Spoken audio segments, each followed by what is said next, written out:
The internet one. Do you have them in? Do you want the one for that? Right, the microphone for that. It's using my phone's mic. Do you have, is it? You don't have the. I don't know where it is. Is it in the JD bag? Should be. The JD big bag is downstairs. It's one of these. Do you know how to get in? Downstairs in the kitchen.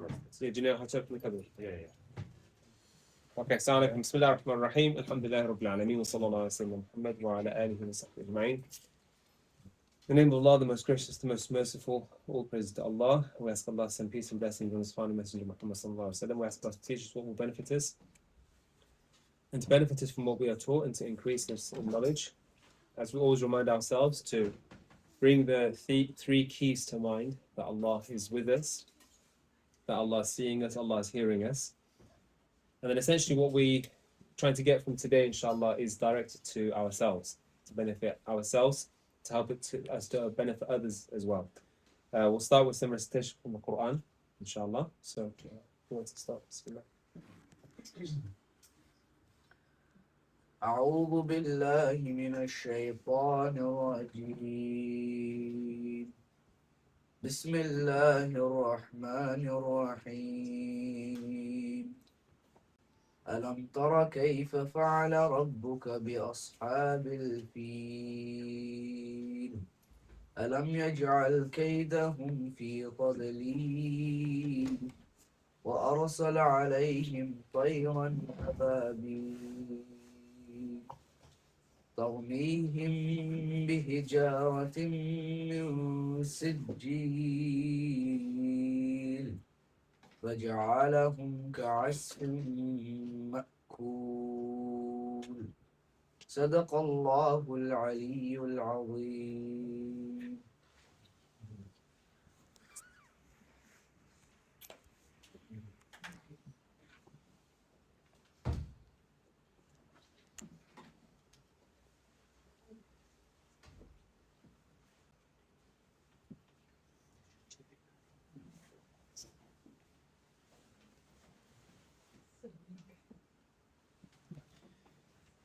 There's a very powerful hadith, the Prophet ﷺ, we hear from the Prophet ﷺ about the people who were in the ship.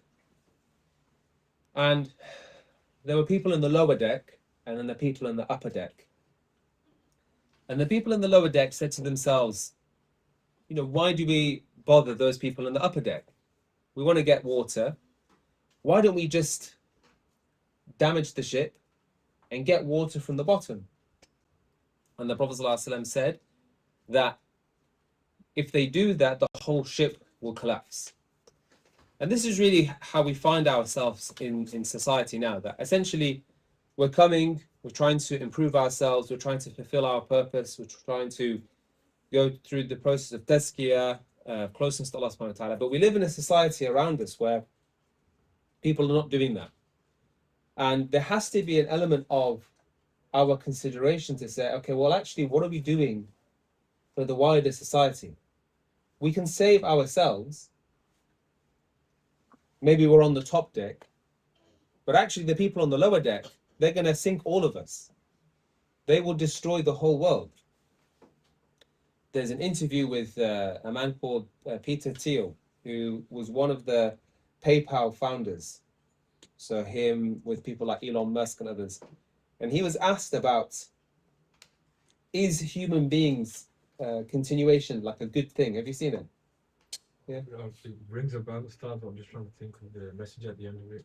So he said basically along the lines, he had to think about it. Like if the continuation of the human race is a good thing, he like pauses. And these are the people who are kind of running the world. He is a person who was one of the main backers of the Vice President of the United States, J.D. Vance, and a big supporter, a big, very influential person. So we have to think about this, because with Muslims, religious Muslims, we know that Islam is the solution, but we're just not sure how to implement it in our lives. So we had a retreat yesterday focused on transforming Salah. And Ustadh Awada in previous weeks has focused on this. Ustadh Taha focused on this last week, coming to the presence of Allah subhanahu wa ta'ala.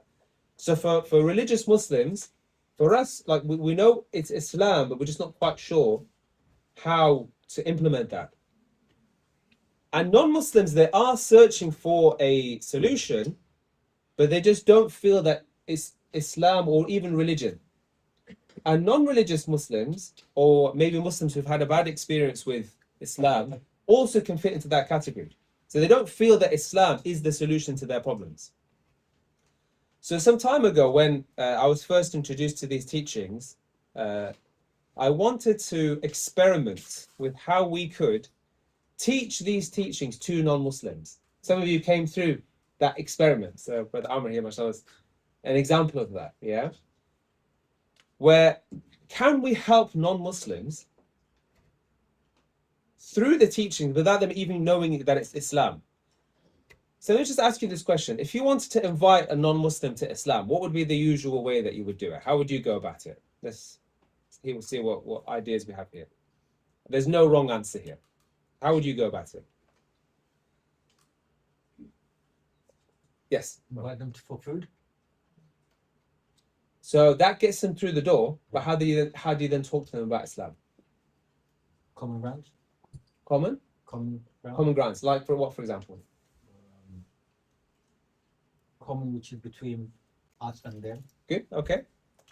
So things that we have in common with them. Yeah. Okay. That's fine.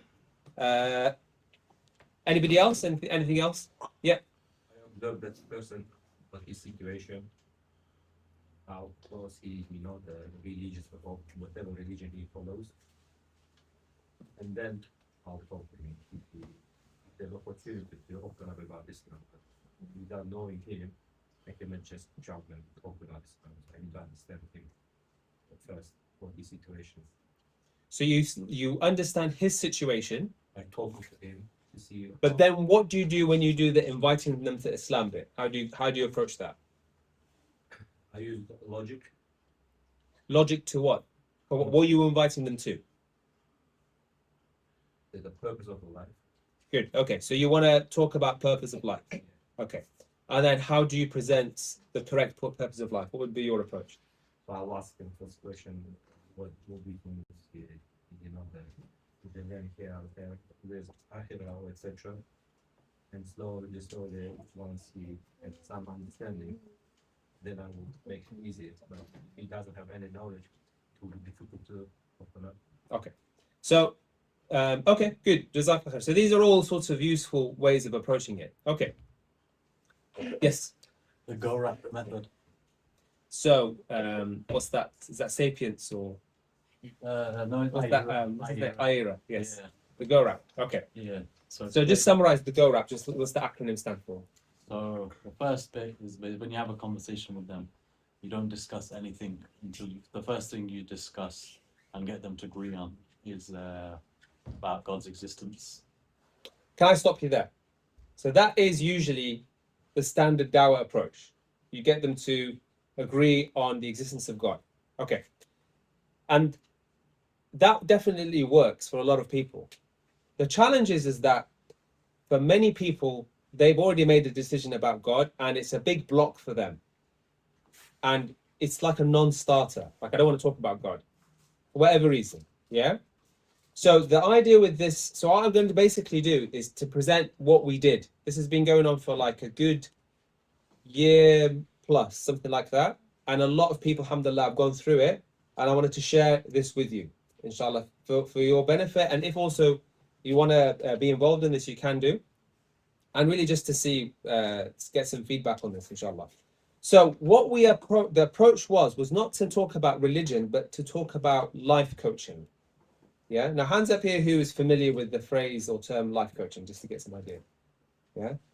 Okay. So coaching in general is a huge, huge industry because people can't achieve goals without coaching. The most common thing is like football coaching. Yeah. You do football coaching, don't you? Yeah. Who here does? Do you do? I'm assuming you're wearing is that Barcelona. Yeah. So you've had a coach, and the idea of a coach is someone to tell you do this to get to this goal. Okay. So life coaching is just broader than that. My life isn't going anywhere. And a lot of non-Muslims feel that. And Muslims and non-Muslims feel my life isn't really going anywhere. Okay? Now, they don't see Islam as the solution to that, but they just see that my life isn't really going anywhere. And they just stay lost. So we first started by really trying to tackle that. So we would ask them things like, why are you even here? Okay? Do you have family problems? Yeah. Do you have career problems? Do you have health problems? Do you just lack some kind of direction in life? Yeah. And so we would say that, look, that's what life coaching is there to help you to do. Okay.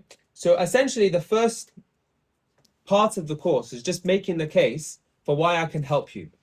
Because a lot of people are skeptical, like, why should I even listen to you? Like, who are you? Why should I care? Now, the reason why you come here is because we have like the Imam title or whatever you want to call it, the religious authority. You fall into the camp of people who do listen to religious authorities, Imams, etc.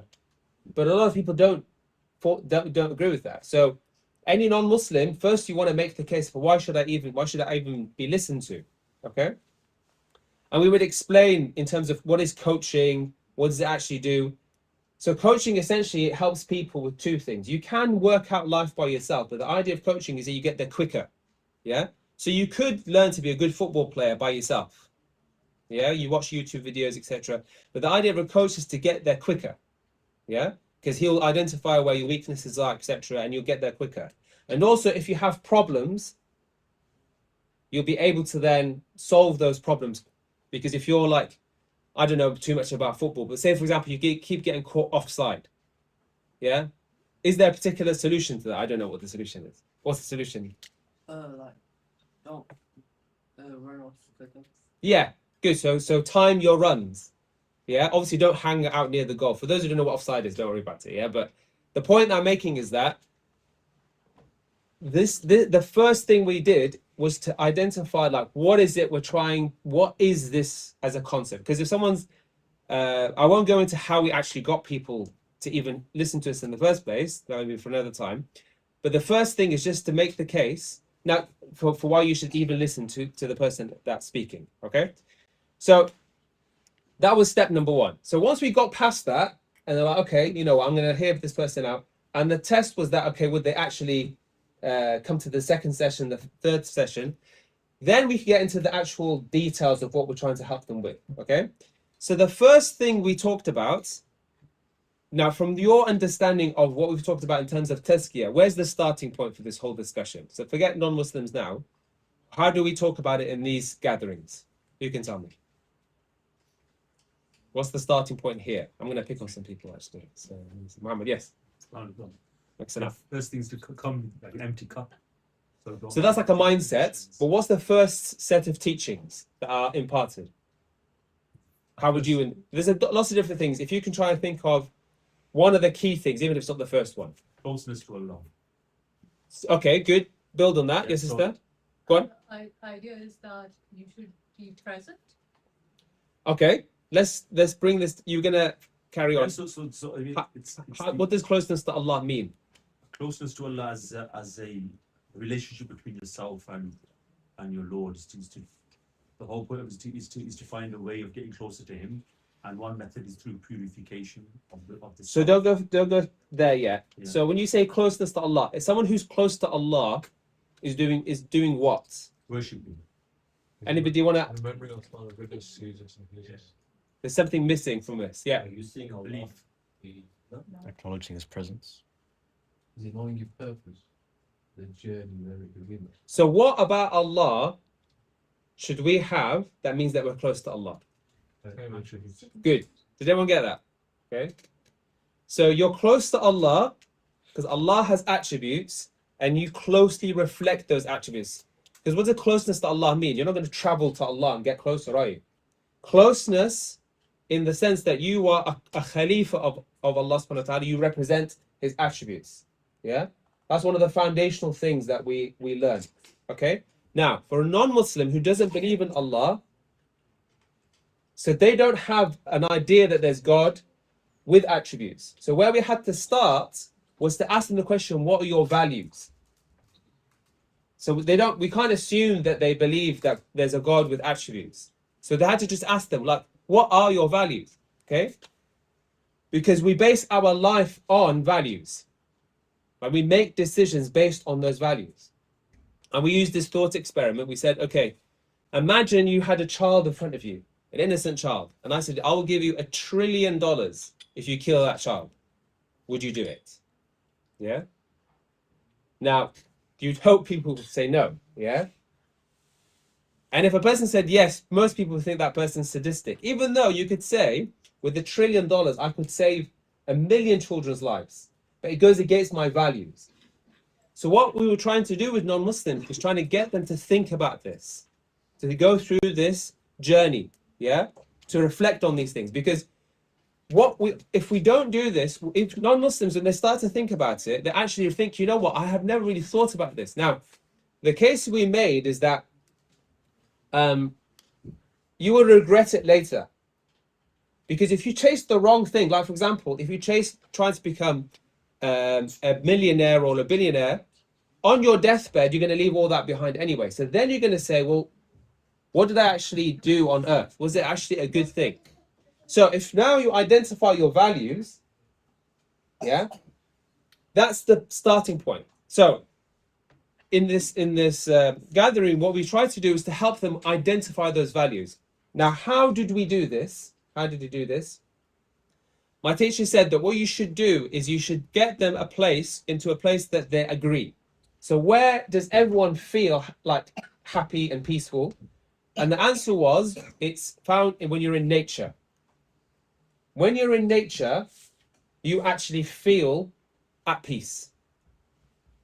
And that's a universal thing that all non-Muslims, atheists, Christians, Hindus, everyone, when they go to nature, they feel at peace. In fact, when you go on holiday, holidays are often just being in nature, being near the ocean, being in the forest, being in the jungle, yeah? So that is a place of agreement. And it even has a scientific term. The scientific term for it is called forest bathing, yeah? Forest bathing. They've actually done studies on people. And by the way, there's quite a lot that I might be mentioning here and there. I'm not expecting you to follow everything. This was covered over 6 weeks. I'm just giving you a flavor of it, yeah? The main thing that I wanted to show today was to do something a bit different where we're thinking outside the Muslim community now. Yeah, we're thinking about, can this message be beneficial to non-Muslims? Or is this just something for us Muslims that we hold to ourselves? How can we give da'wah in a modern way that non-Muslims can benefit? Before we even make the case that they should become a Muslim, just help them benefit, okay? So that this is the thing where basically they took people, and I won't go through all these studies, but what they did is they just put them in nature and their cortisol went down, their hormonal level, their blood pressure went down, they felt more relaxed, just literally sitting in nature, okay? And the reason why is that? Why is that from an Islamic perspective? Why do you think being in nature makes people feel better, feel good? Who has some thoughts on this? Yes, sister. Excellent. You got it in the first attempt, mashallah. It reminds you of Allah. Even if you don't believe in Allah, nature has the attributes of Allah. Yeah? So you'll see mercy in nature with animals. You'll see patience, spiders building the spider's web. You'll see love. Yeah? You'll see beauty. You see peace. These are all names of Allah. Yeah? These are all names of Allah. So what we then did is we then told them to go away and to select their values. I'm not going to impose Islamic values. Go through, and this is what I mean by coaching, helping people decide what are their values. Okay? And we told them to select, these were the values. And then what we did is we built this community on this website called School. And you can see here it says select your core 3 values. You will see that. Okay? So we listed them out, and then people went, so this is module, I'll come back to this, and they basically went through and they started listing out their values. Now, what's interesting, there's non-Muslims and there's Muslims as well. So the Muslims are like, hold on a sec, this is life coaching, but they're starting to sense, maybe is this like an Islamic thing, yeah? So maybe you can share your experience with this, yeah?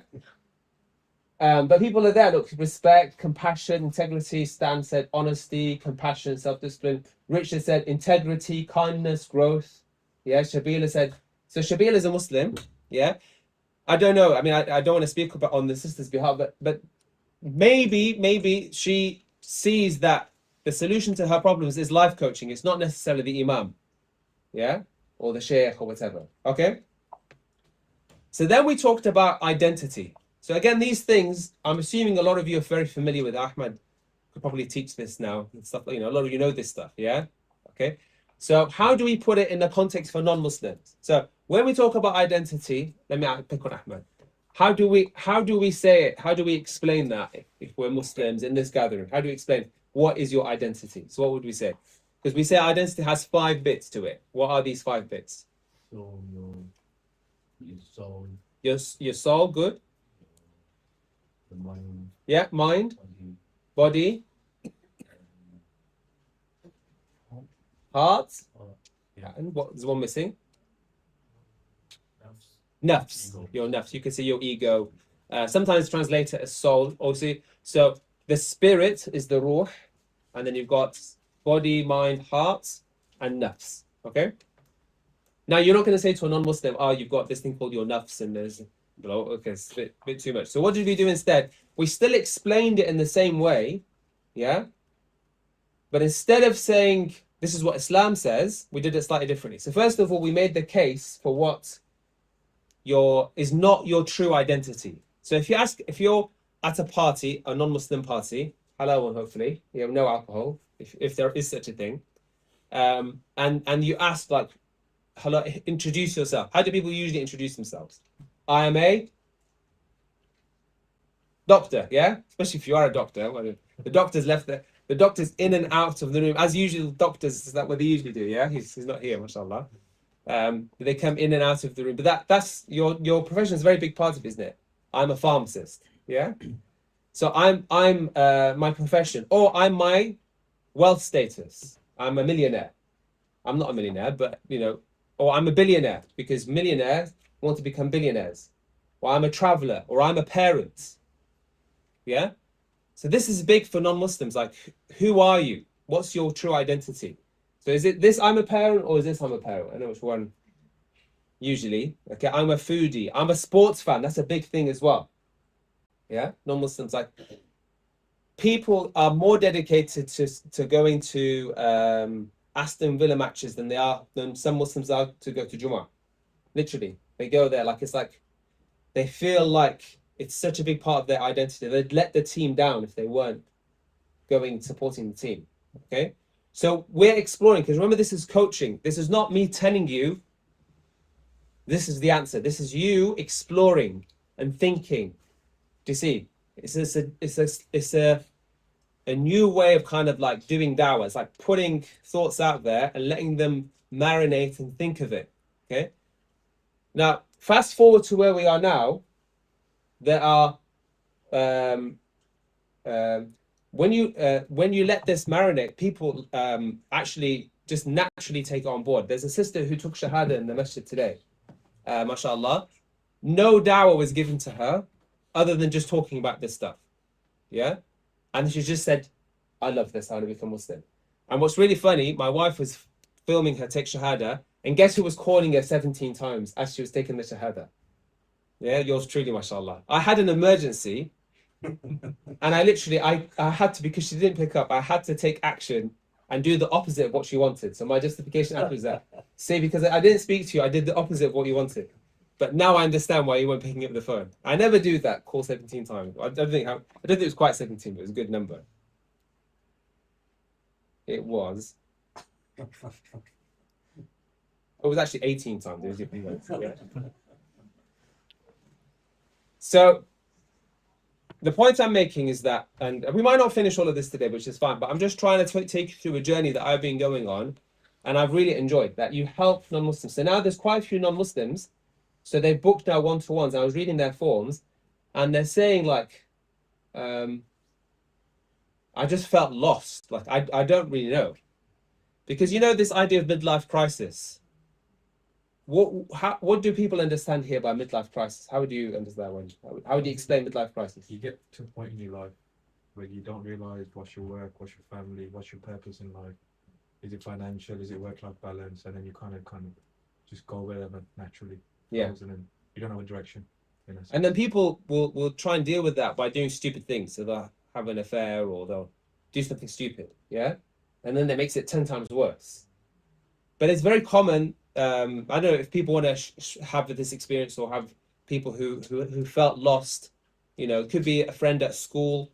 It doesn't necessarily mean. So if you have a friend at school who's non-Muslim, you could go all in. Okay, you should believe in God, you should become Muslim. Like younger people that can work with. If someone's a bit older, does anybody relate to that? Like they have a colleague or someone like that who just feels a bit lost and doesn't really know what they're doing in life. Anybody have an example of that? No? It's definitely there. It's definitely there. Okay? So, I'll skip this bit, inshallah. So what we did to help them, rather than quoting Quran and Sunnah, we quoted this book. Okay? So 7 Habits of Highly Effective People is a really famous book. Okay? And it's really interesting because Stephen Covey achieved everything you could want to achieve. Yeah? He was famous. He was very wealthy. He was powerful. He advised presidents. Bill Clinton tried to implement this book in his administration. Yeah. So he became super famous. Anybody heard of this book out of interest? Just 7 Habits of Highly Effective People. Yeah, it's quite well-known book. What people don't know is he had a follow-on book. So it's almost like he had a spiritual awakening. And in his follow-on book, he says that our identity is your spirit, your body, your mind, your heart, and your ego. He actually literally says that. Okay. So rather than quote Quran and Sunnah, I quote the book. Or we quote the book because, okay, he's a famous person, you know. People won't listen to religious people, but they'll listen to famous people. Yeah.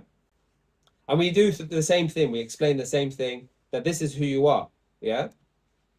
So what we want to do is to align our values with our identity. This is what we mean now by life coaching. So you identify your values, and the coaching is trying to help you align your life. And the reason why you're feeling a bit lost and a bit unhappy is because your identity is not aligned with your values. That's the problem. Okay. So you, for example, you have a job, it pays really well, but you need to lie for some reason. Maybe it's some kind of advertising job, and they always ask you to lie. Yeah. And it doesn't feel right. You're a banker, for example. How many bankers, you know, they're making money, but they're stealing from people. So they become a millionaire, which they thought that's what they wanted, but it's just not right, you see. So it can play out in lots of different ways, but you're helping people come to sort of an understand, okay, there's something wrong here. Okay. Then we talked about how to change. Yeah. So how do we teach how to change in this gathering? What's the technique that's taught? It's gear. But how? How do you actually install Reflection, self-reflection. Okay, give me some more. What's the technique we say? Go away to reform your tongue, your eyes. Yes, So you start with your tongue for 30 days. You 30 days. Good. have Okay. a habit of So if anybody's new to this whole journey, and this is going a bit over your head because you don't really understand what we do here, today's more aimed at people who do. So forgive me if some of this stuff's new to you. But you're right. Now, for non-Muslims, we can't say, okay, because Ramadan is 30 days and can't say that. So what we did instead is we looked at the studies. So we looked at this idea of neuroplasticity, yeah? The neurons that fire together, wire together, yeah? And there's a bunch of studies about taxi drivers, how they literally, their brain rewires, because especially like black cab taxi drivers, they have to memorize maps. It's quite difficult to become a London black taxi cab driver, yeah? And piano players and all sorts of things, yeah? So so these things you're all familiar with. So how many days does it take? So there's this book that says 21 days, and there's a bunch of studies that put it between 59, 154 days. So what we just said to them, we said, look, we'll just do 30, because it's somewhere between 21 and 59. Yeah.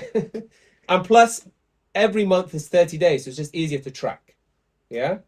So that's the framework. Otherwise, everything that you're familiar with is the same. Installing and uninstalling, it's the same. Yeah. So the same with good behaviors. Okay. So these things are all the same as what you've seen before. Yeah. I'll just skip through them.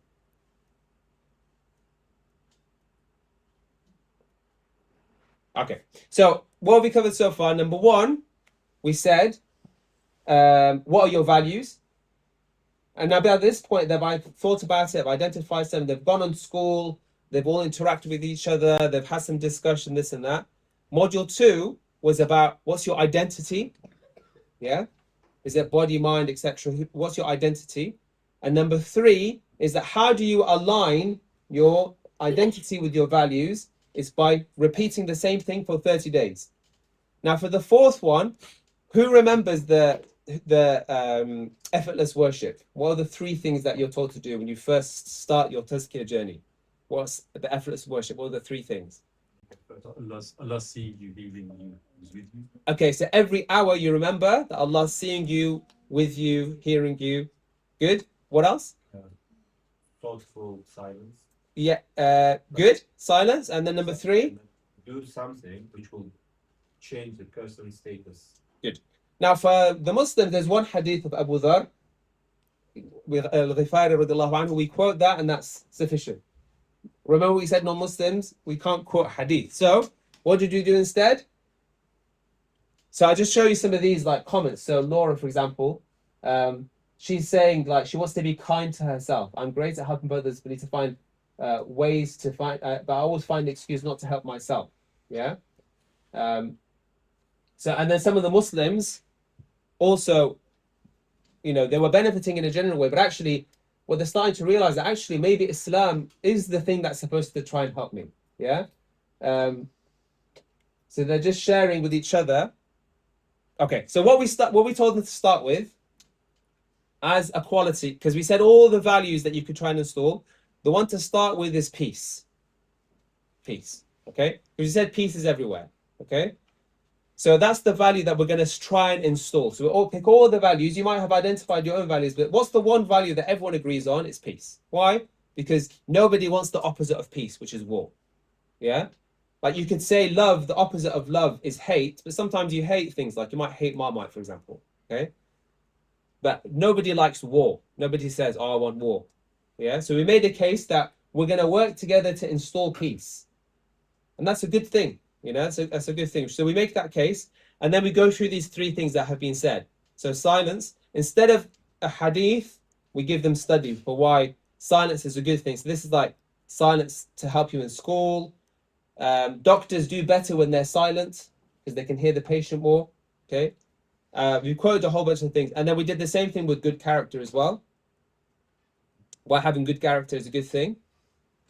And the same thing for meditation. So instead of saying remembering that Allah is with you, seeing you, hearing you, is that to start practice meditation. Because meditation, atheists are promoting that people should do meditation. It's a good thing. Okay.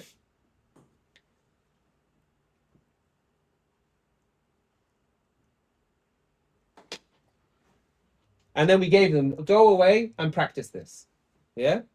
And again, people went away and they practiced it. I was going to share some of the feedback. Actually, I'll show you. So this is the platform. Okay, so this is the platform, and these we had like just under 100 people on here who's joined now. So and look at all these non-Muslims. So you get Muslims, and you can just read the name. There's also non-Muslims as well. Yeah, Alice, a fair number of Muslims as well. Amr's there. Yeah, Tanika, sure. But I mean, it's really interesting when you read their comments. So, and look, we cancelled the lesson. Like Melissa was like, when are you going to publish the next? Like, they're really keen. Like, it is helping them. It is helping them. Yeah. So you go to the classroom here, and So you can't see it on the screen. oh, sorry. Oh. Thank you, Muhammad. Okay, how do I do this then? What do I do? Let me just take it out and put it back in again.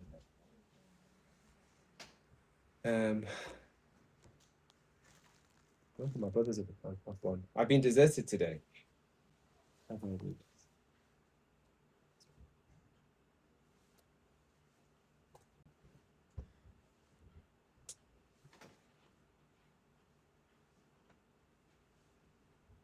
So I'll do that again then. So you can see all these different it's not that clear. Yeah, but you can see all there's Muslims and non-Muslims on here, yeah, who are joining. A lot of Muslims as well. But like Christelle, she actually has just become a Muslim, you know. So, you know, really sort of I know what she said. She said, and she's just changed her profile. It doesn't have a hijab on it. You know what she said? She said, I've started putting a hijab in my handbag. Yeah. So look, people are struggling in different ways. Yeah.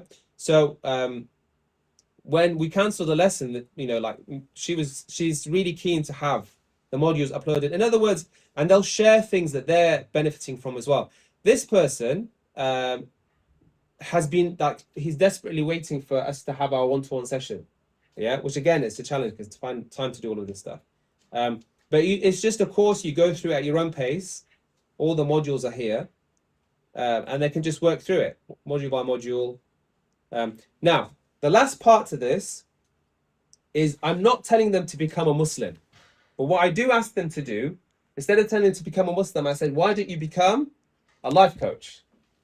Yeah? So why don't you start doing this? Now, who knows, with time, maybe Allah might guide them. And we give them a strategy as how, and the interesting thing is, we say to them, I'll skip to this bit, is we say, like, if I wanted to give you all of this, and I say, oh, you know, we'll do it for £5,000. Okay. Actually, when I said £5,000, someone in the chat like started laughing, like, typical, you're like, it's like a business trying to make money from us. Yeah. So it's not £5,000, it's not £2,000, it's not £500, it's free. Yeah. So they feel like we're giving them a skill set and it's completely for free. Do you see, if you say like become a Muslim, it's just too early. Like maybe sometimes, because if you're trying to pitch for people to become Muslim, they'll feel that you want them to join your tribe. Yeah. But I'm just trying to help you benefit, like to sort your life out. Yeah. Now, someone asked me, Sabrina, she's non-Muslim. She said to me, what are your values? So then it starts to like, okay, now so the way I would pitch Islam is that I can tell you my values. I told her some of my values. But if I was speaking one-to-one, I said the only way to have proper values are the values that reflect the creator of the universe. That's the way that we can start to them gradually, because they've gone through the process of trying to identify their own values. And it's all very arbitrary. It's like, I think it's this, I think it's that. Yeah. But that is La ilaha illallah. La ilaha illallah is that Allah is the constant with all the values, and there is no other source of values except Allah. You see? But it's step by step taking them through that process. Okay? Now, where do I want your help? Okay, you can do one of three things. There is a box. Bexel, can you just get me? I forgot to get one. On the box there, there's one. There's like a flyer. So I got a bit excited. I printed a whole load of flyers. They've been in my office for ages. Okay, so it's not a flyer; it's a gift voucher. Yeah, it's called the Life Coaching Diploma Gift Voucher. Recommended retail price £1,297. Yeah, and they get it for free. And they go on the website. It's got like a voucher code, and then they just get free access to the course. So if you want to help, just post them in your neighbor's letterbox. I want to get rid of the whole box. I don't want to have any left. Yeah. So take as many as you want and hand them out. They can do the course completely. It's online. We'll do all the work. You don't need to do anything. Okay. If you really enjoy this idea, step number 2 is you can actually get involved. So I have a brother now called Imran. He attended the whole thing. He's now going to teach the next cohort. I'm not going to teach the next cohort. I did the first cohort, recorded it. He's going to do the next cohort. Okay. Maybe you want to support the people who enroll. Maybe you think it's a really good idea. Okay. Or you could just copy the whole project. I'll tell you exactly what I did, all the secrets, and you can do the same thing yourself. Okay. Whichever way you want to do it, it's up to you. Everything is on this website, lifecoachingdiploma.com. Yeah, if you want to check it out. But please, just take some flyers, hand them out. No one's going to check. So if you don't take any, no one's going to check. But it'd be great to just get more people to benefit. That's it, really. So that was something that I was just working on in the background. But for something for you, because Ustadh Harun called me today and said, you still haven't done the thing I told you to do. In a nice way, obviously. I said, I've been really busy with this and with some other stuff. So he asked me if you remember, who remembers the 40-day immersion? Tazkiyah immersion, who remember this? So wherever you are on your journey, he said to me, do a 40-day taster of the whole path. Okay? So we're going to start it this coming Thursday. Okay? Now I'll put a link on the group. If you want to do that, that is aimed at you. Okay? So it's a 40-day immersion. Day 1 to 7, you do the body. 8 to 13 is the mind. 18 to 32 is the heart. And then 33 to 40 is the nafs. Okay? So it's a 40-day, you get a taste of the whole, all the sheets. So like if you've been stuck on the tongue sheet or whatever sheet you're on, you're not really progressing, this would be really nice. So just join the group. There's already about 40 people. There is also a school community for that as well. So I'll show you. It's called Friend of Allah.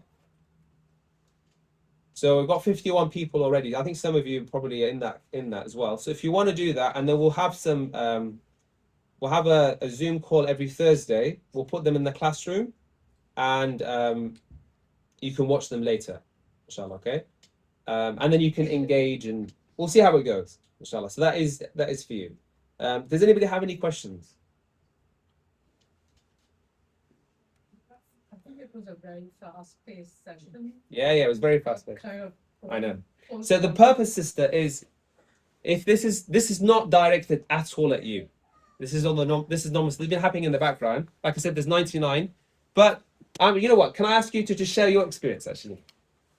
I found it really helpful, to be quite honest, to go through it again, and it's really smart the way, it substitutes the very spiritual elements with information and facts, and I found it very smart actually. So just tell us your journey then. So you found, how did you initially find it? Did you see it on social media or something like that, or someone shared it? Mansoor, yeah, okay. Yeah, he put it on the WhatsApp group. Okay. And you got just something to open it up, the link, and check it out, because I've been working around this anyway. Yeah. It's my own, trying to find, and you're talking about midlife crisis and all that, and so I went whitewater rafting and parachute jumping and all that stuff I went to.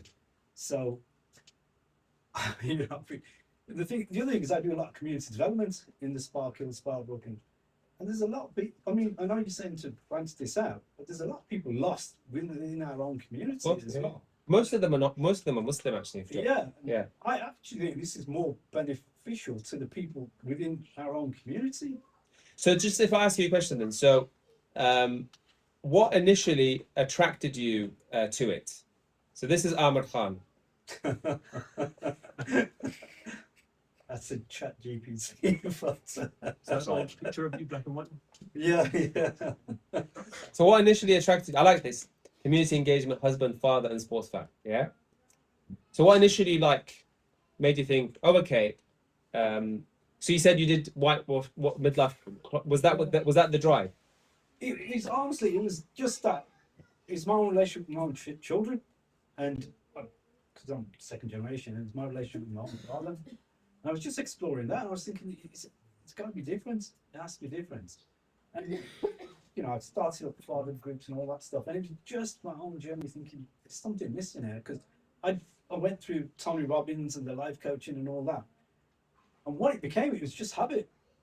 But there wasn't an end goal for me. I was thinking, I'm just doing this for the sake of doing it. And obviously, when you talk about, our Lord's attributes and the work through us to actually affect the people around you, my children, my relationship with my wife and the community, that's taken it to a whole different level for me. And, it's aligned. Can I ask you another question then? Yeah. For whatever reason, why did you? Because you are a religious Muslim, whatever that means. No. Yeah. Okay. So why did you not feel that Islam was what would provide the answers to these challenges? Because Islam's never really been part of my life. Yeah, like I said, I was second generation. It was never really part of my family life. I knew it was there. I knew it a little bit, but sport was always my life. And my brother's lives, and my team. It's only later on we started discovering, exploring, and that was just for ourselves. And the one thing I will say, and it hurts me to say this, I didn't really see any role models that I actually gravitated to. And I thought, you know what? I might like to sit down and have a conversation with this guy because he's actually displaying, our Lord's attributes in a way that I actually think, yeah, I'd like. In fact, I actually work for a Christian charity, and I kid you not, when somebody walks the talk, you see our trustee, I actually look at this guy and I think, actually, I'm going to speak to this guy about it. We've got issues. This is the guy. He is a man of high integrity. And I still, to this day, and again, it's not something I want to be saying, especially it's just that within our community, it's difficult. It's very, very difficult to bring them together and talk to people who've got a real passion about faith. Very interesting. I mean, did everyone kind of get that? You see, so there's no. I mean, I was just he happens to be local, but otherwise, for whatever reason, the religious establishment, I would blame myself for also portraying this way. For whatever reason, it's not really helping people. I mean, those of you who know me, I mean, Qamar, he's been subjected to this kind of punishment of trying to teach people Arabic. Do you remember those one-day intensives? Bless him. Yeah, he stayed. But so, do you have that torture as well? Yeah. I mean, there's a place for that to learn Arabic. I still teach Arabic, and there's a place for it. But the idea that to get close to Allah is to learn a very, very difficult language. It's just surely there must be an easier way to get some benefit before kind of going through that difficulty. Can I just add on to what Amos? I think there's a big stigma within the community, especially when you get to a certain age, that you can't even ask certain questions. I actually had that experience You, quite a bit, so that even put me up further. So I do flick and Akida on a Sunday morning back where I grew up in Spark Hill. But it's amazing. I learn everything theoretically, but here I feel I learn practical things. Yeah. Just the 30 days, I think my control of my anger, my nafs is drastically improved by an hourly alarm. And my wife, my children have mentioned it. So I think that stigma of being able to go into a mosque. What is a mosque? You go to certain areas, they don't like kids running around the background. Alhamdulillah, here we have kids every Sunday evening, which I think for me is quite important. But is it because second generation, third, first? So I think the mosque needs to be more of a community. I feel like we should feel this place does. But I feel we should have more of the community here as well at the same time. Yeah, so look, the one thing I want you to take away from it, we'll break now so we can go down for Isha. We'll come back up for the dhikr. Look, this is not the religion is yours for you to have a think about. how you can help people. Yeah, really, if the main thing you get from these gatherings is what I think all of you will have experienced is, I mean, sister, you were at the Salah retreat yesterday. You want to share a bit about people, what they were saying? I was really taken aback by some people's experiences, but when people benefit, I think the thing is when people feel benefits, that it's nice to be involved in something where you can genuinely help people. Yeah. So everybody here has the ability to help others, you know, and to think of new ways, either within the framework we have, or bring your own new ideas. Yeah. Did you want to share anything how you felt when you came yesterday? Actually, when you because yesterday was full on directed at Muslims, so none of the kind of stuff I've been talking about. So, although I've been coming to the Sunday gathering for about 3 months now. So I've learned few techniques to improve my spirituality and improve my salah and everything. But there was something new for me yesterday as well.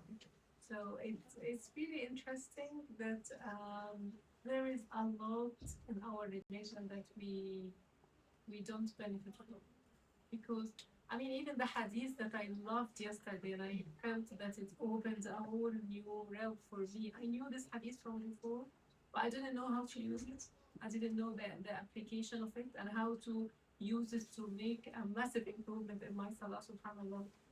So everything is there. It's just connecting people to the resources and showing them how to use it and benefit from it.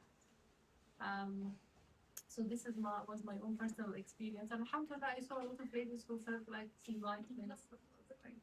And we're talking about something that is basic in our religion, like prayer that we do 5 times a day. So it's said that we lost the connection between ourselves and Allah in a very basic part of our religious practice. But alhamdulillah, so that everything is there in the religion, but we need people to show us where it is and how to use it. I think that's a beautiful thing to say. I think we'll end on that point. The religion is like a treasure chest of beautiful things. What we need to do is to help people find them. And I think everyone can play that role, inshallah. So let's finish on that really lovely comment that sister said. And let's go downstairs, inshallah, to have the best meeting with Allah subhanahu wa ta'ala. And then we'll come back up with the dhikr, inshallah. Subhanakallah wa bihamdika.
I know a lot of people, it's a bit late, so people had to go, which is fine, inshallah. So, Salah is the pinnacle of worship. Because Salah contains everything. It contains Hajj, because you come to the house of Allah to pray. It contains fasting, you don't eat and drink. It contains Zakah, because you're donating your time. It contains the Shahada. It contains Tasbih, Tahleel, Allah, Takbir, Tahmid. It contains Dua. It contains Quran. It's got sujood, ruku'. It's got like everything. Yeah? And it's very set. You just do it. So that's why it is the pinnacle. When we do dhikr, we're training ourselves on one part of the salah. Salah, you do dhikr out loud and you do dhikr quietly. Yeah? So Salat al-Isha is reading out loud and Salat al-Dhuhr read quietly. And the same with dhikr. So when we do dhikr, we're training ourselves to take that to salah. Okay? So whatever presence we develop in the dhikr, we take that to the salah. The other thing is when we're talking about, okay, coming to the presence of Allah, whatever works for you, focus on that. So for some people, it's that Allah is with them. So they take a breath and they realize they had no control of their breath. Allah was helping them breathe the whole time. Yeah, or their heart was beating. Allah was making their heart beat. For somebody else, it's that Allah hears them. Maybe their mind is racing. One of the people said, like they have a Christelle, she wrote something where she said, my mind's full of squirrels, thought squirrels, she said. Yeah. So some people, their thoughts, so they just share their thoughts with Allah. So in the dhikr, just share your thoughts, whatever anxieties, whatever things you're going through, share that with Allah. But others, it's Allah seeing them, that you're seen, that you're not lost, that Allah's seeing you, you're here.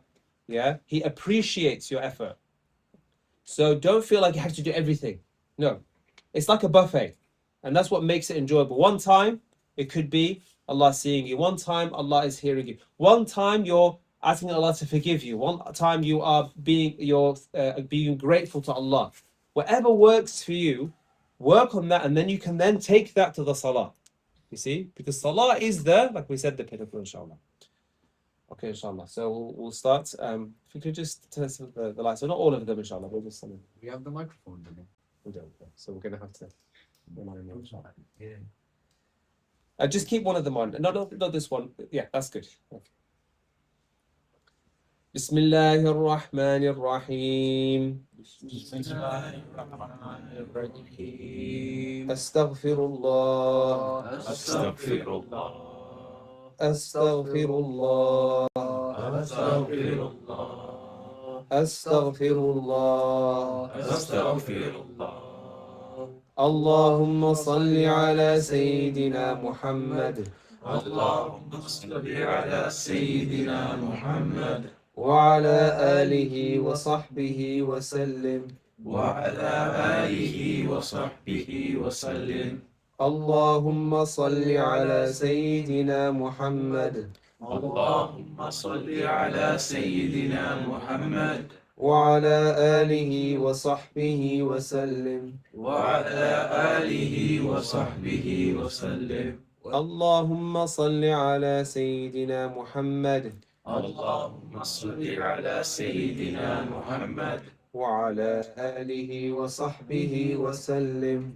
وعلى آله وصحبه وسلم ولا حول ولا قوة إلا بالله ولا حول ولا قوة إلا بالله ولا حول ولا قوة إلا بالله ولا حول ولا قوة إلا بالله ولا حول ولا قوة إلا بالله ولا حول ولا قوة إلا بالله مولاي صل وسلم دائما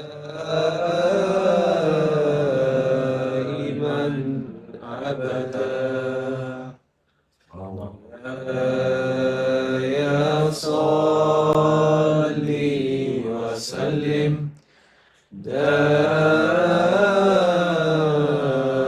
دائما أبدا مولاي صل وسلم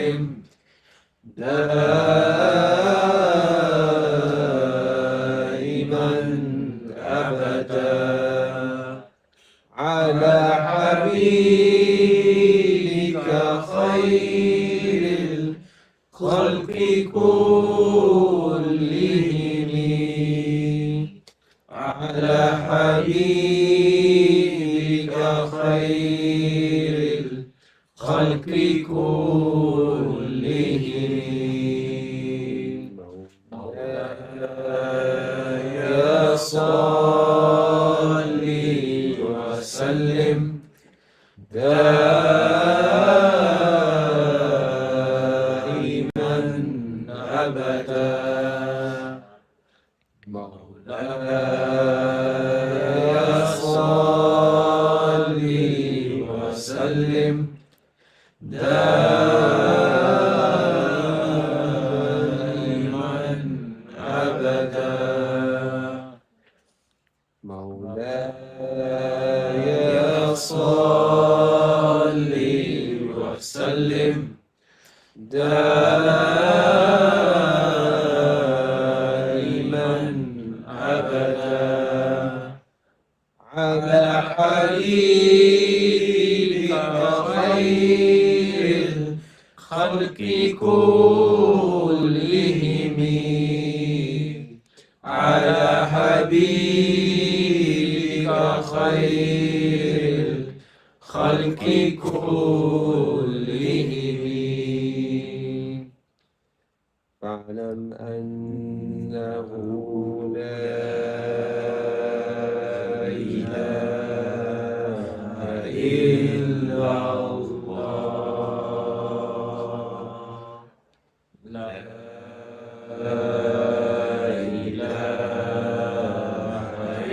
إلا الله لا إله إلا الله إلا الله إلا الله إلا الله إلا الله إلا الله إلا الله إلا الله إلا الله لا إله إلا الله لا إله إلا الله لا إله إلا الله إلا الله إلا الله إلا الله إلا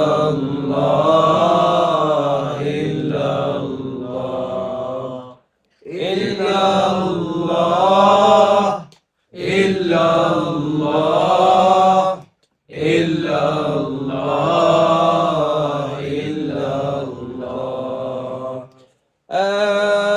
الله الله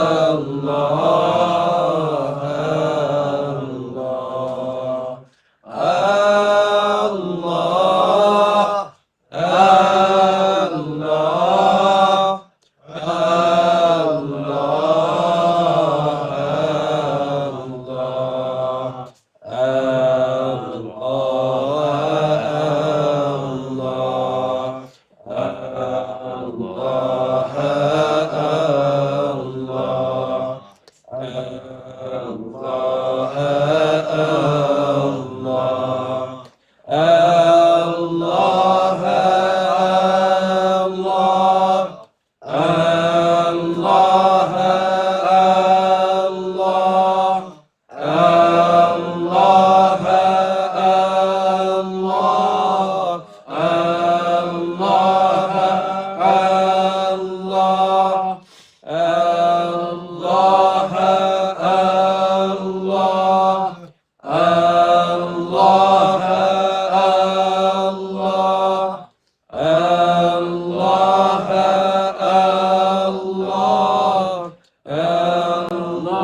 سيدنا محمد رسول الله صلى الله عليه وسلم.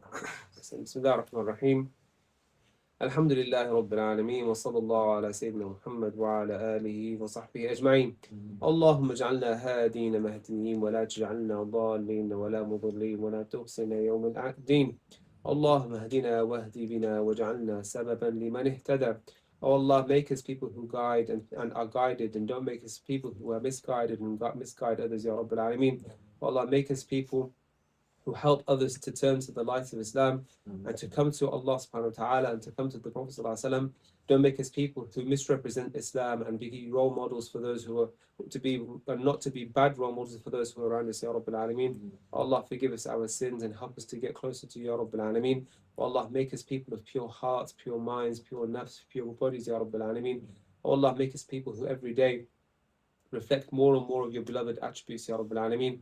Allah, we ask you to forgive everyone in this gathering today and who attended before, and to all those people who were in this area, Ya Allah, and to all the believers across the world, and to all the human beings, Ya Allah, bring them closer to you, Ya Rabbil Alameen. Allah, help our brothers and sisters who are suffering across the world, Ya Allah. Help them alleviate their suffering, Ya Allah. Help our brothers and sisters in Gaza, Ya Allah. Give them victory and assistance and protection, Ya Rabbil Alameen. وصلى الله على سيدنا محمد وعلى آله وصحبه وسلم. We're here for a little bit of time. Anybody does want to speak to us, inshallah, more than welcome to. And please do take the those gift vouchers on your way out. You don't have to speak to anyone. You can just put them in people's letterboxes, inshallah. And if people, who knows, maybe that one person, the Prophet ﷺ said, يَهْدِيَ اللَّهُ بِكَ رَجُلًا وَاحِدًا خَيْرٌ لَكَ مِنَ الدُّنْيَا وَمَا فِيهَا. If Allah guides one person through you, it is better than the whole world and everything in it. And Brother Amr, mashallah, shared with us his story as an example of that. So may Allah reward you. I'm in the mosques in the local area. Yeah. Whatever, inshallah. So brothers, Next